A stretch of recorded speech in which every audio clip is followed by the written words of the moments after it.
Welcome back to another edition of Fleeting Conversations. I'm Matthew Leffler, the armchair attorney. I'm excited to hit you guys live on some federal court stuff. I've been hearing a lot of chatter about this Chevron thing. People want to know, what's it all about? Is it about lubricants? Is it about a design pattern? No, no, no. No, dear friends. We are talking about the level of deference a federal agency is given by the courts when rules are litigated. Oh, we're talking law. Yes, we are streaming live right now all across the internet. We'll also have this as a podcast on Apple Podcasts and Spotify. We're excited to have you here. Pardon the mess. We're redecorating. If you're watching this, you see what I'm talking about. If you're listening, it probably doesn't make a lot of sense. Let's begin from the start. Thank you to our friends over at DAT, D-A-T, Dial a Truck. Since 1978, DAT has been helping truckers find ways to get to the next destination. Profitable loads are always in demand, and safely delivering freight on time and undamaged is challenging, even under the best of circumstances. If you're new to DAT, you can check out the notes in the podcast. We can save you some money if you're new to DAT. Whether you're a broker or a trucker, we can save you 10% for the first 12 months. All you got to do is click a link that you'll see in the show notes. Again, thank you for DAT for helping this thing do what it's doing. My goal has always been to educate and entertain, and I like to take very complicated topics that we see in the news and try to make them a little bit more digestible for you. So, this is a lot of meat today, a lot of law. Let me do a couple of disclaimers. As a lawyer, I love a good disclaimer. Number one, nothing in this conversation that you're hearing today should be taken as legal advice. If you think you need a lawyer, you probably do. It's not me, though. This is for purely entertainment and educational purposes. Again, nothing in this should be taken as attorney-client privilege. Nothing here is to be relied upon. So ultimately, if you have a question about the law, you should contact an attorney. And I'll tell you, this case is going to have a lot of attorneys really interested. I can't overstate enough how interesting this case is and controversial. Let me be very clear.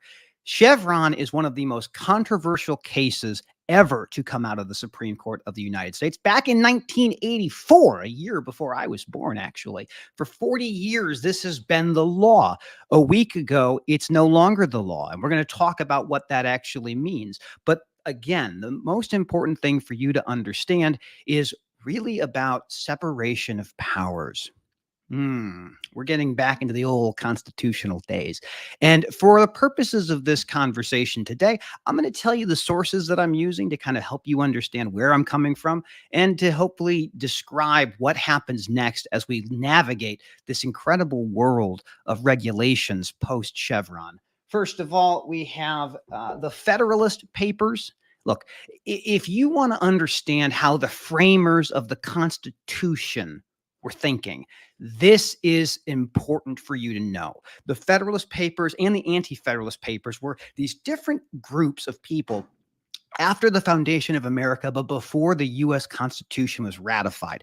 There was not a monolithic belief of how our country should be structured. There were fights through words most of the time in the newspapers all across the country, the early country, helping people understand what they should expect from their government.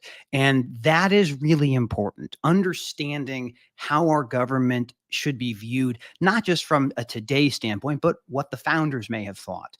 The U.S. Constitution, obviously, is a big part of today's program. This is constitutional law. Just to give you some information that might be interesting to you. The U.S. Constitution has a little over 4,000 words, 4,500, somewhere in that range. And it's broken up through a bunch of different articles. And I'll tell you, the U.S. Constitution, if you were to compare that to, let's say, something more familiar to everybody, Mr. Popper's Penguins. Mr. Popper's Penguins has about 16,000 words, maybe 18,000. I didn't count, but it's what I found on the internet. That's to say that the U.S. Constitution is 1/4 of the length of Mr. Popper's Penguins. This is a document that doesn't have a lot of stuff written. It is really a small little thing, but it has driven so much over the last couple hundred years. And that's why we're going to be talking so much about separation of powers. Look, We had political engineers, architects that helped design one of the most radical and interesting forms of government that had ever been seen in the entire world. The idea that you would divide power among what looked to be co-equal branches, that's the critical thing. The text of the document, the most time in our Constitution is spent discussing Congress, which is Article 1. The executive is Article 2, and the judiciary is really the smallest piece of the overall Constitution.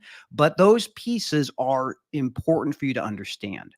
And I'm going to take a quote from James Madison in Federalist number 47. He said this or wrote this in around January 30th of 1788, long time ago.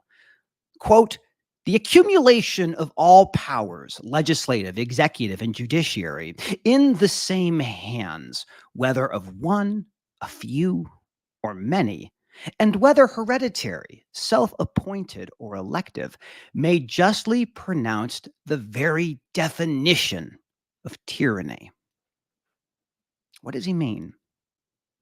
What Madison is getting at is they left the yoke of the oppressors in Britain, the monolithic powerhouse. There were some constitutional elements to how Great Britain ran, but really it was consolidated power within one group.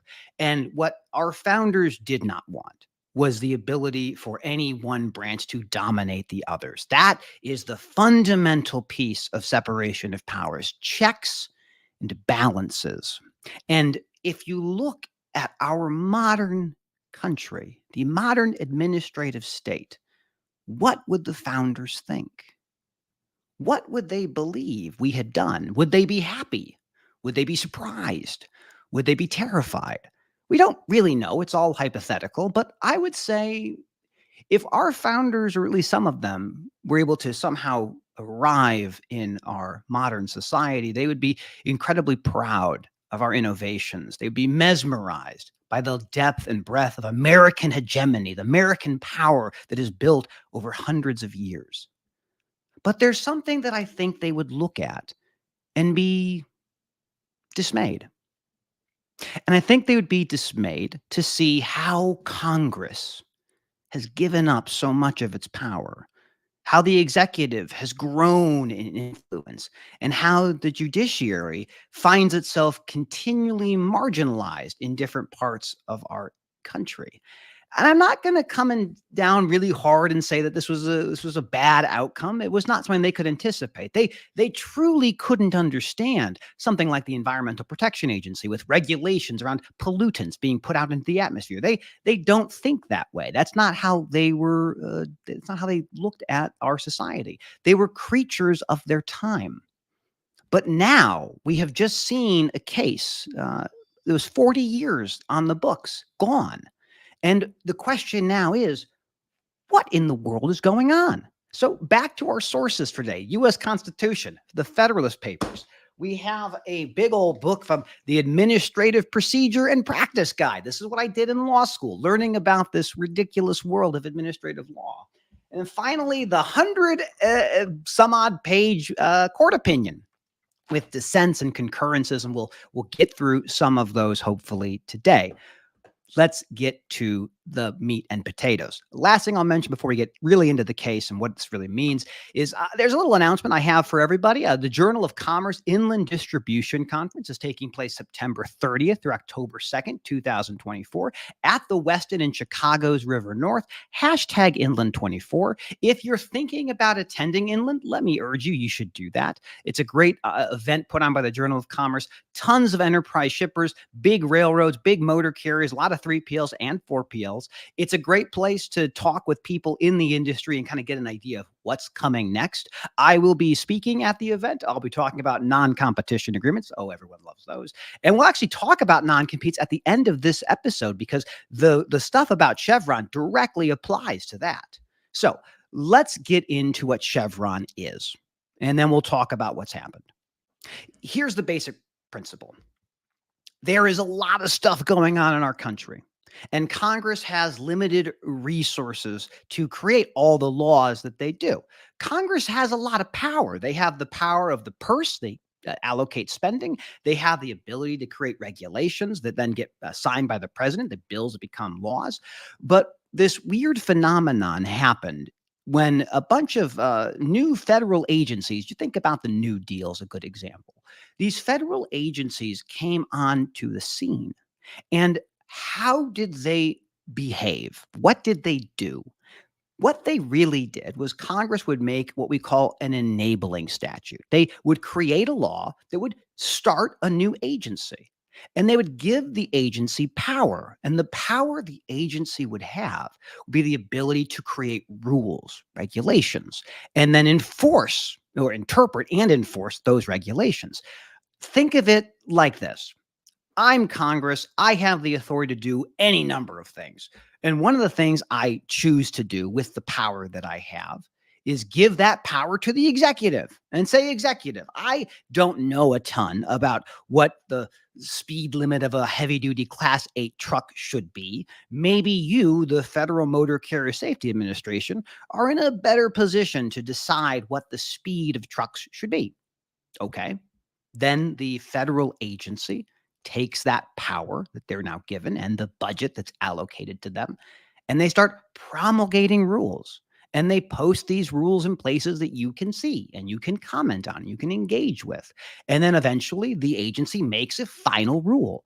That final rule may or may not be challenged. And when it is challenged, what happens? Well, the agency itself first tells you what they're going to do, but eventually you might find yourself in district court. You may be in a place that you didn't think you were going to, but now we've moved from the executive branch and this federal agency directly to the district court within the federal judiciary. Now, the federal legal system basically operates like this. At the very top is the Supreme Court of the United States. We call it SCOTUS, but it's the Supreme Court of the United States.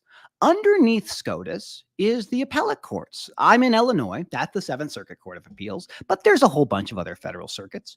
And then underneath those circuits are the district courts. These are the trial courts, the lowest level courts. This is where you go when you are beginning to contest what an agency's action is. And what is almost always asked is this question: does the statute that created the agency authorize the agency to do the thing they're saying they want to do? Do they have the authority? Did they give that authority clearly? And if it's not clear, if it's ambiguous, who decides? This is a question that the Justice, I believe, Kagan put in her dissent, and I'll put it up for you to see. It says, who should give content to a statute when Congress's instructions have run out? Should it be a court? Or should it be an agency Congress has charged with administering the statute? Now, look, practically, if an agency comes up with a rule and they believe that this rule's in their domain, even if it's ambiguous, most federal courts have stood by and said, we will defer to the agency. That's what Chevron deference is. Chevron deference is when an administrative agency creates a rule and they seek to enforce the rule. Someone challenges the rule and says, I don't like this. I don't want this to be the rule. And the question goes to the courts to answer. Does this statute give them authority? Now, this is where it gets really controversial. In our Constitution, in our ordered liberty, generally speaking, you're not supposed to delegate your authority to somebody. The president doesn't go and say, well, I'm going to give my veto power to the district court. That's silly. They don't do that. So this aspect of Chevron and the rise of the administrative state is that most of the rules that you live by, whether you're a business or an individual, those rules weren't necessarily passed by Congress. They didn't participate. These are generally rules that come out of federal agencies that have done their process and said, now here's what you're going to have to do. And you have this federal executive agency that's behaving a lot like a Congress and a lot like an executive. and a lot like a judiciary. This has been a point of frustration, let's say, for the better part of 40 years. A lot of people don't realize just how politically divisive Chevron is. And I'm going to be very candid with you. People have a lot of opinions on a bunch of different Supreme Court cases. Roe is a good example. Griswold's a good example. That is nothing, in my opinion, compared to the anger and frustration around Chevron. The ability for an unelected, essentially technocratic or bureaucratic agency to make rules that directly impact you and have limited to no accountability to anybody other than the executive, who may or may not change them over time. These are everywhere. It's everything. Anything you can imagine in terms of IRS codes or OSHA or FTC, all of this plays into what Chevron deference is about. Do we trust the expert, or do we want the law, the judges, to examine what the authority is for that agency? Because if the law that's passed gives the agency too much power, that may challenge what we look at as separation of powers. And it may also fundamentally change how we look at our democracy. Are we regulated by our peers or our elected officials, or are we regulated by something else entirely? That is what SCOTUS did when they granted certiorari. It's important for you to know that SCOTUS granted certiorari in this case, limited to the question of whether Chevron, the ability to defer to the federal agency when the statute is ambiguous, should it be overruled or should it be clarified? 40 years of precedent. We call this stare decisis, when you defer to the old judgments that came before you. What happens if you change it? The only question in this case, this 100 pages of documents, is about whether or not Chevron should be overruled or clarified. Now, it's important to note for any of the legal eagles out there that SCOTUS has not deferred to an agency interpretation under Chevron since 2016, 8 years. And I think it's probably safe to say that our Supreme Court of the United States was contemplating overruling Chevron as early as 2016. The way they have done these cases over the last few years are these very interesting concepts, and we'll talk about them briefly. One is called the major questions doctrine. Another is called the non-delegation doctrine. What these things boil down to is ways for our court, the Supreme Court, to say, I don't like that agency's rule. I'm going to make it go away.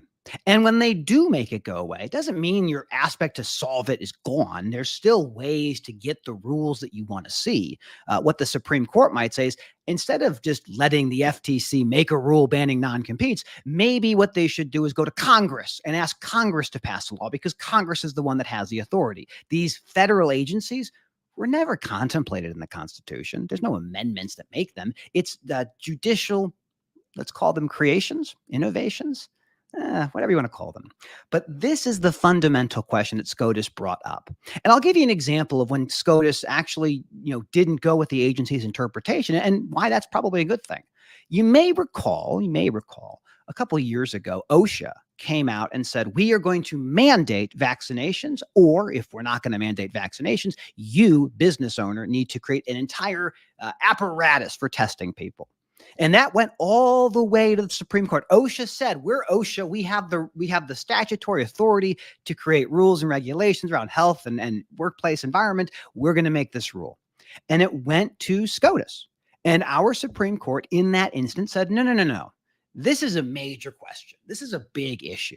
If we thought OSHA had this authority, it should be spelled out explicitly in the statute. Like, OSHA can mandate these things. And it wasn't. And so what SCOTUS did was they said, take it back, go back to your Congress if you want to, and ask them for authority. But you, OSHA, do not have the authority to come in and say everyone needs to get vaccinations or everybody needs to create a testing system. So since 2016, we knew that our Supreme Court had a target on Chevron. And this is where we find ourselves. We find ourselves with two cases being combined. They had to do with wildlife and fish regulations. We're not going to get into those things. Those are interesting, but not important for the purpose of helping you understand what happens next. And this is what we broke down to. In a 6-3 opinion, Roberts, Thomas, Alito, Gorsuch, Kavanaugh, and Barrett. Those are the most conservative judges currently sitting on the Supreme Court. And also, Thomas and Gorsuch had a concurrence. We'll talk a little bit about both of their concurrences. There's some interesting pieces there. And then Kagan descended, and as well as Sotomayor and Jackson. And Jackson only participated in one of the cases, not both of them. Again, not super important. This is what you need to understand. 6 sitting, lifetime appointed judges decided that Chevron is not the law of the land in the United States. That happened 7 days ago, 8 days ago, or whenever you're listening to this, it happened at some point in the late June time period of 2024. What comes next is going to be absolutely fascinating. But what is the holding? What does this case actually hold? And what we'll do is, as we describe this and go through a couple of things, we'll actually apply that to some recent regulations that you're all very familiar with. But here's the real holding that Justice Roberts put together in this opinion. Quote, courts may not defer to an agency interpretation of the law simply because a statute is ambiguous. Chevron is overruled. Let's unpack this.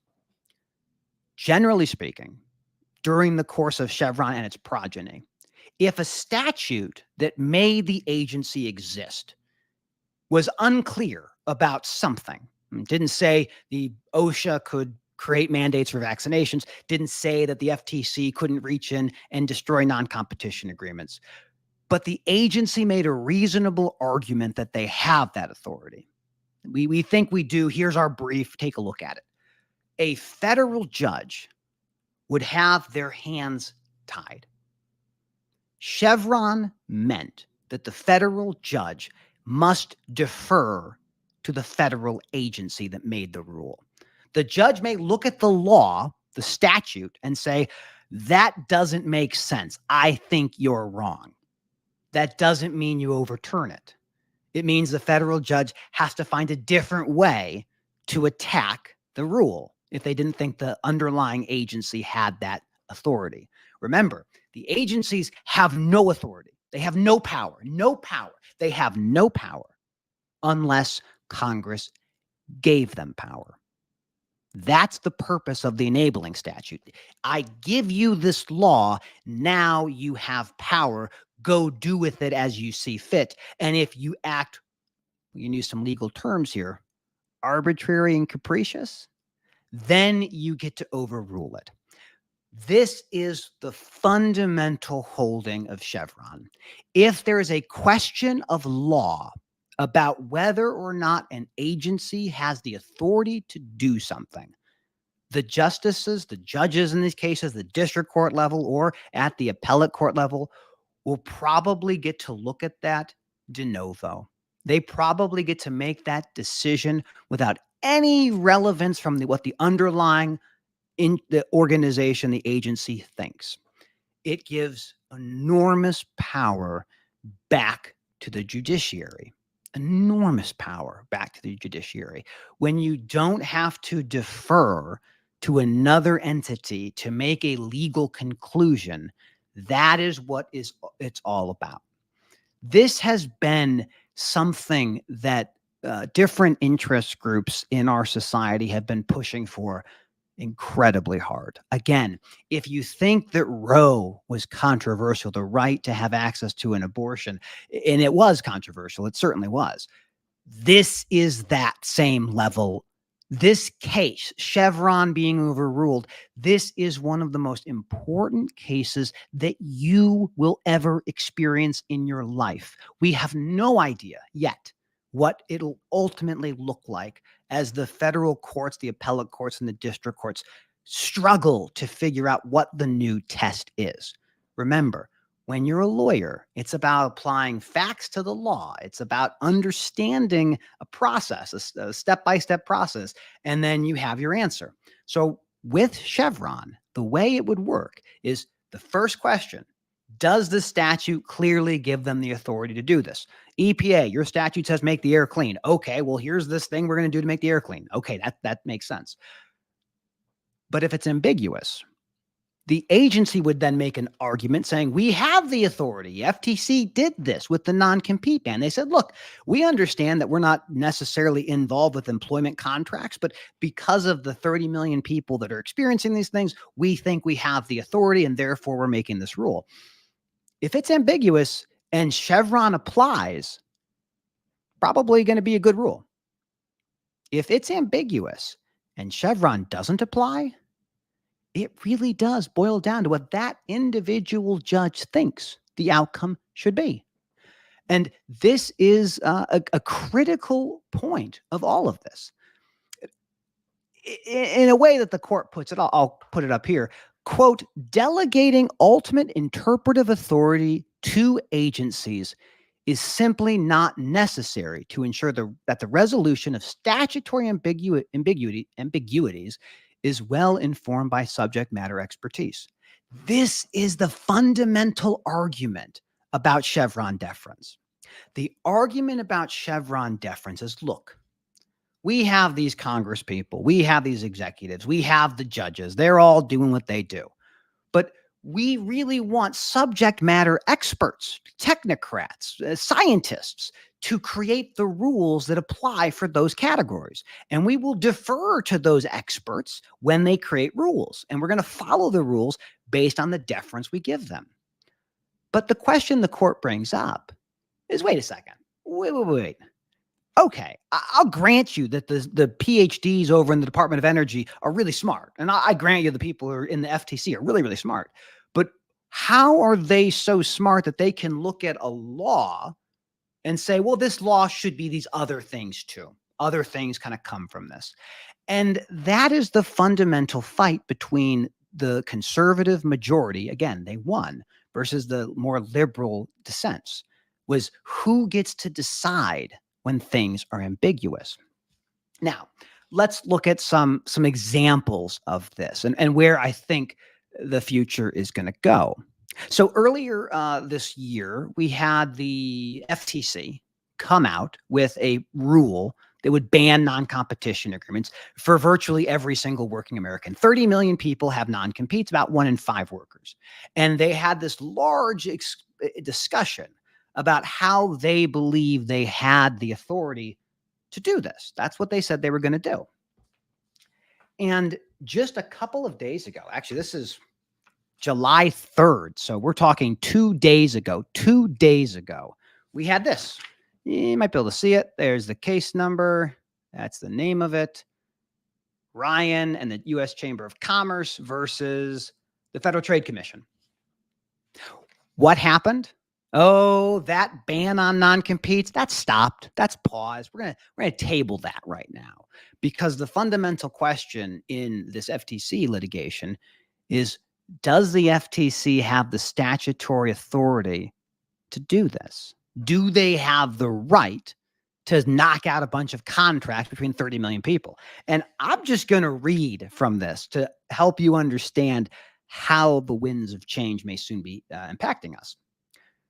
Quote, by separate memorandum, opinion, and order of this date, the court has determined that 1, plaintiff and plaintiff interveners, collectively the plaintiffs, that's the U.S. Chamber of Commerce and Ryan LLC, are substantially likely to prevail on the merits of their challenge to the FTC's non-compete rule under the Administrative Procedures Act. 2, plaintiffs will suffer irreparable harm and no preliminary injunction is issued. 3, the balance of harms favors the plaintiff. And 4, public interest favors issuance of a preliminary injunction. Likely to succeed on the merits. That means that this judge has already made the determination, more likely than not, the FTC does not have this authority. So what does this mean? What does all of this boil down to? What this all boils down to is separation of powers. What level of power do we want each branch to have, and which ones can give up the powers that they currently have to somebody else? The concurrences, and we'll talk about them briefly. There's Thomas had a concurrence and Gorsuch had a concurrence.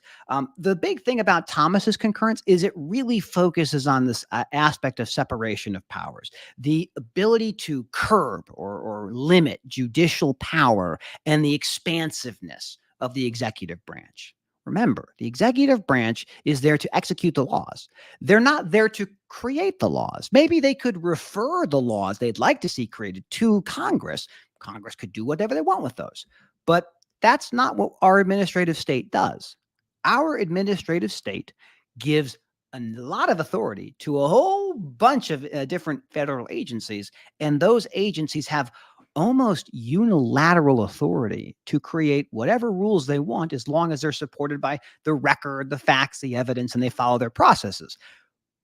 But that may change. That absolutely will change. The last piece that Gorsuch discusses, and this is important to note, is this aspect of stare decisis.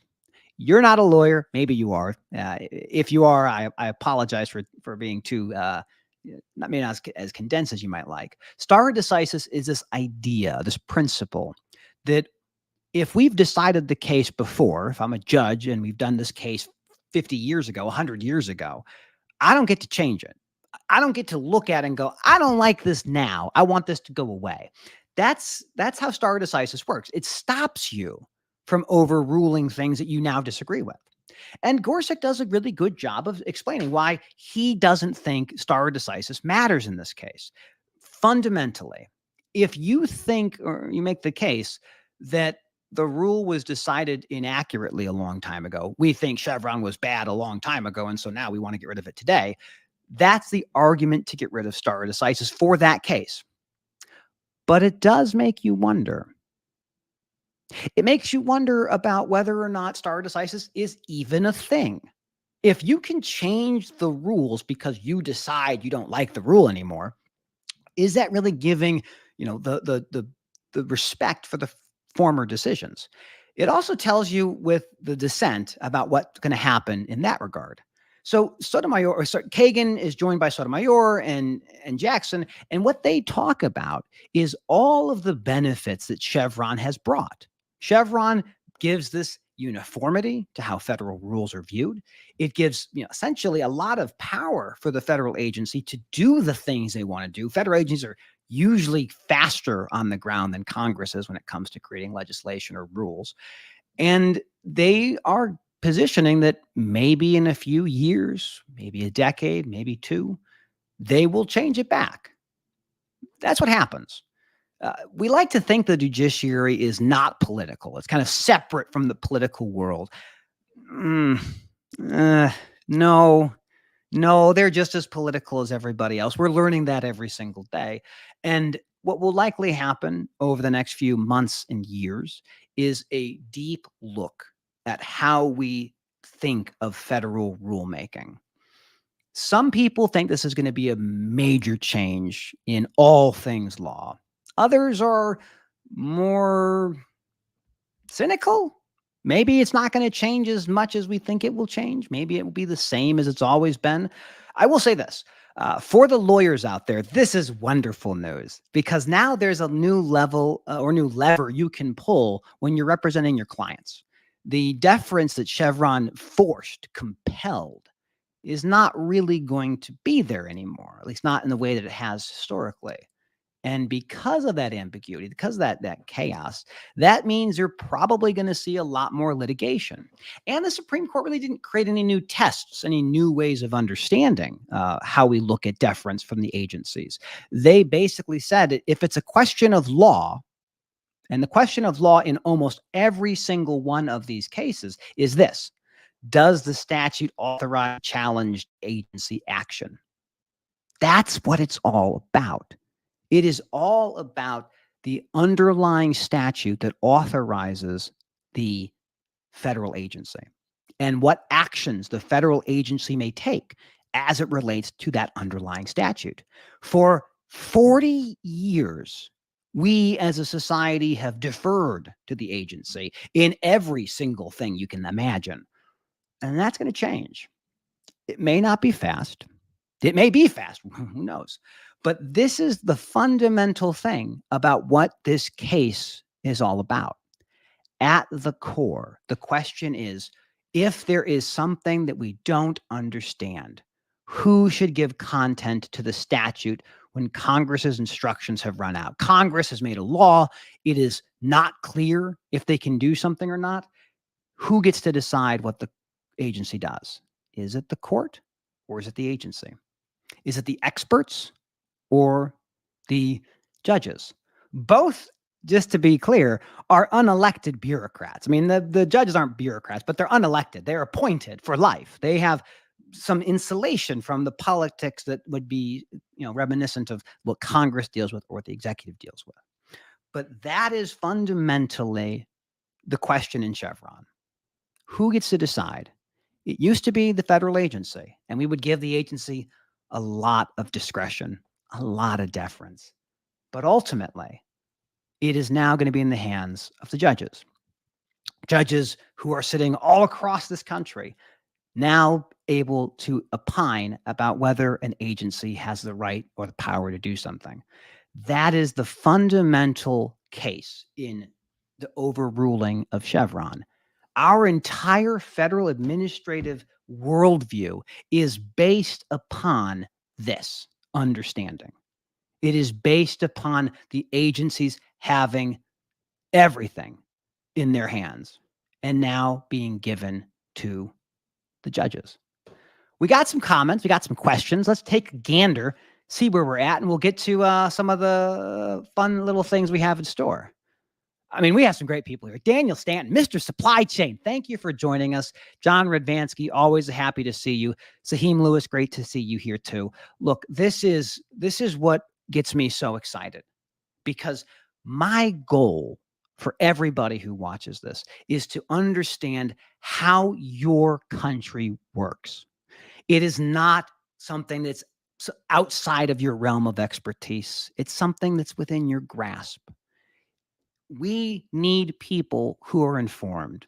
Whether you agree with me or don't agree with me, I'm okay with that, because what I want is for people to be informed about what it is that we're experiencing as a society. And what we have seen in this case will impact every single federal rule that will be coming out in the next few years.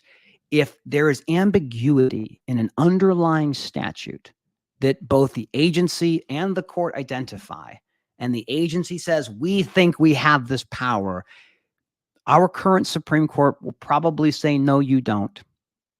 If you want the power, go back and ask for it. Go to Congress. Give it a try. It's possible. Now, we also know Congress isn't the greatest place for making laws these days. If you follow politics, and I apologize if you do because it's messy, about 50% of the time that any congressperson has while in office is spent raising money. They're not really learning about all of the ins and outs of American democracy. They're not thinking long and hard of separation of powers. It was all too clear that Congress wanted to give up the authority. They were happy to pass this on to the executive branch, have someone they can target and complain about, and not take accountability. When you remove Chevron, you also remove your excuse for accountability. If you want regulations a certain way, now is the time to participate in your democracy. This is how it's always been. This is how it will always be. The power and the quality of our legislators is determined by the advocacy and the intelligence and informed nature of our population. Chevron is big. It's big, big, big, like capital B big. Everybody will be talking about this case in the next few weeks and months, and it will come up again and again and again. If our Supreme Court over the next few decades changes to a more liberal version of the court, I think Chevron comes back. But until that point, Chevron is gone. The deference given to the agency is evaporated. It is not going to be there. When there's ambiguity, the judges will look, in my opinion, de novo at the rule and at the underlying statute. And if they don't think it has the authority, they're not going to give them the authority. And that will make a lot of rules more apt to be challenged. More injunctions will be challenged. Now, I want to spend a little bit of time as we wrap up today, and I'll look at a couple more questions here in a moment. A couple things I want to focus on is on this piece regarding the non-competition agreements. I get people asking me all the time, Matt, is there a ban? Yes, there's a ban. No, it's not going to happen. The ban was going to go into effect in September. It is enjoined in litigation. There was a U.S. Chamber of Commerce litigation that got consolidated with this new case, this Ryan case, and it's very the deference from Chevron is gone. But even before Chevron was gone, it was a very unlikely aspect that this rule would ever make it to the light of day. Even if it does get overturned at the district court level, it will be appealed to the appellate court. I believe the Fifth Circuit Court of Appeals, which is Texas, but I could be wrong. And then eventually it will be brought to the Supreme Court. And I think the Supreme Court will look at it and say, look, why? Why in the world would I give you the authority to go invalidate the contracts of 30 million Americans? If you really care about this, go to Congress, pass a law, let the states deal with it. Why is it that the FTC is getting involved? This overreach, this reaching from the federal agencies for more and more power. That's what this is all about. It's about power. It's about separation of powers. And this is why I am excited to talk to you today. We have had hundreds of people watch this so far today. We know we'll have the audio only version coming out, but I am so excited to have people want to learn more about their democracy. This is the most important thing that you or your family will ever be involved with. This incredible country coming off of July 4th, Independence Day, at the core of the American experiment, the experiment that is our democracy, is a check and balance and separation of powers. And people that are completely misaligned what they think the country should do, working collaboratively to make a constitution that would end up being the framework for one of the most powerful and innovative countries that has ever existed. The final thing I'll say as we wrap up today. If you don't like how this stuff is going, don't be cynical. Don't be upset. You can be upset, but work for the outcome that you want to see. This is a full contact sport. The more you know, the better off you're going to be. So as we wrap up today, I will share with you where I think the outcome ultimately goes. It is very unlikely that Congress will pass a law forcing Chevron to be the law of the land. They absolutely unequivocally could do that. If maybe some challenges from the judiciary about like the level of deference that they're going to allow, but they could do something. What is happening now is the decision-making power of the agencies has been curbed. They are not going to be as powerful as they have been for the last 40 years. That may or may not be a good thing. But what we do know is that this trend of challenging the federal power of the executive branch is going to continue. And we should want that. We really do want friction between these branches of government, the judiciary, the executive, and the legislative, because that is how it was designed to work. Some have power, some have checks, some have balances, but ultimately these are the things that we need for the country as a whole to operate. And as people who can disagree on any single topic, at least we can find some common ground in what is going on in our Supreme Court at any given moment. I will say the last thing I'm going to leave with is some examples of federal rulemaking that Kagan brings up that I think it's useful for you to understand, because we've talked about the FTC, we've talked about OSHA. Let me give you a few more to kind of flavor in what is actually at stake when it comes to how we defer to federal agencies. Here's a couple that she provides of real cases in her dissent. Quote, under the Public Health Service Act, the Food and Drug Administration regulates, quote, biological products, including proteins. When does an alpha amino acid polymer qualify as such a protein? Must it have a specific defined sequence of amino acids? That's a real question that's being asked in different litigations. Under the Endangered Species Act, the Fish and Wildlife Service must designate endangered vertebrate fish or wildlife species, including distinct population segments of those species. What makes one population segment distinct from another? Must the service treat the Washington state population of western gray squirrels as distinct? This is an interesting topic. This is what it's all about. There's underlying facts that will change, but the part that gets me so excited is you do not know where you're going unless you know where you are. And you don't know where you are unless you know where you have been. 40 years of precedent is what Chevron was. And for 40 years, we looked at federal agencies and said, you're probably right. That sounds right. We'll do what you say. We'll give up the ability to us to challenge it, and we'll delegate our authority to you. We'll defer to you. Not anymore. The judiciary has the least amount written about it in the U.S. Constitution. Probably a good reason for that, maybe not. But I'm excited for what happens next. Get excited about your democracy. Get excited about the law. And get excited about deference. Chevron may be gone for now. Chevron may come back, and it may not. The world will continue to spin. The sun will continue to rise. People will continue to sue. And the nice saving grace I think we can look at is if you're a lawyer and you're really, really interested in finding really good ways to make a lot of money, this litigation will be pretty helpful. This means the federal courts will have a lot more power to decide whether a federal agency has the actual power to do the thing that they say they're going to do. And I think this will help Congress have to step up and be more clear about the things they want the agencies to do. Because if the agency is clearly established and it complies with the law passed by Congress, courts aren't going to get involved as much. So that is the rundown of Chevron Deference, the rise and fall of the administrative state. That title is a little bit hyperbolic. The administrative state will not fall. We are an administrative state at the end of the day. For better or for worse, most of the rules we live with, the tens of thousands of regulations that are part of the federal administrative law system will continue to be there. But we will see more interesting challenges. We will see the federal courts wrestle with this new understanding. And it may not be something we understand in a year or in 2 years or in 5 years.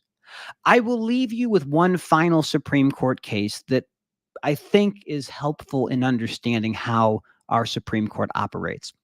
The case is called Griswold versus Connecticut. It was the case that established for the first time the right to privacy. Wait, I thought we had a right to privacy. No, you don't. You don't have a right to privacy. That's invented by courts. And the courts invented the right to privacy. What they did was they had the case is really interesting. It was a married couple looking to buy contraceptives, and they were prosecuted by the state of Connecticut. They said, look, you can't go buy these things. We prohibit their sale. And that litigation eventually culminated in what has become our right to privacy. They said, look, we have the First Amendment, we have the Fourth Amendment, we have the Fifth Amendment, and all of these amendments put together make like a penumbra. You put an umbrella in the air, and the sun's above you, and the shadow cast by your umbrella is actually bigger than the umbrella itself. And that was the argument. This umbrella of rights creates a penumbra around it. And that penumbra is the right to privacy, the right to have those type of things. And so many cases are built off of that right to privacy. One was recently overturned. That's Roe versus Wade. It was overturned. They said that's not a real law, not a real right. Chevron is similar. This case has been the centerpiece for administrative law for 40 years. We will survive without it. We always will. We always will continue on. But now I hope you've found this interesting and helpful in understanding what it is that this law is, what this case was about. And you'll see a lot of it in the news. I'm telling you that now. You'll see it all over the place. Not the end of the world, or maybe it is. Thank you, as always, for joining me. Look, I am going to play some music here. There we go. I am so grateful for the opportunity to come on into your homes or into your office and talk about the cases that I find interesting that apply not just to the supply chain. I love the supply chain, but it applies to everything. And it is your country. It is your democracy. My goal in all of this has been, how do I take something that is either boring or chaotic or silly and try to condense it into a format that is useful and helpful for you in your lives?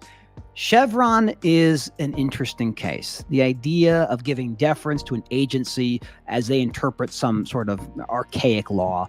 We saw it in action with OSHA. We see it with the FTC right now. And we will continue to see this for a long, long time. The more you know, the better informed you are as somebody in our country or abroad, the better off we all are. My hope is to give you a semi-unbiased version of reality. There are things that I may get inaccurate from time to time. I am just one person after all, but it's so great to have you join me today. Thanks, as always, to our friends at DAT, Dial a Truck. I'm so excited. I have some great stuff in store for you people. This is just the beginning. We got a lot of cool stuff in the pipeline. Not just with the office, but other things.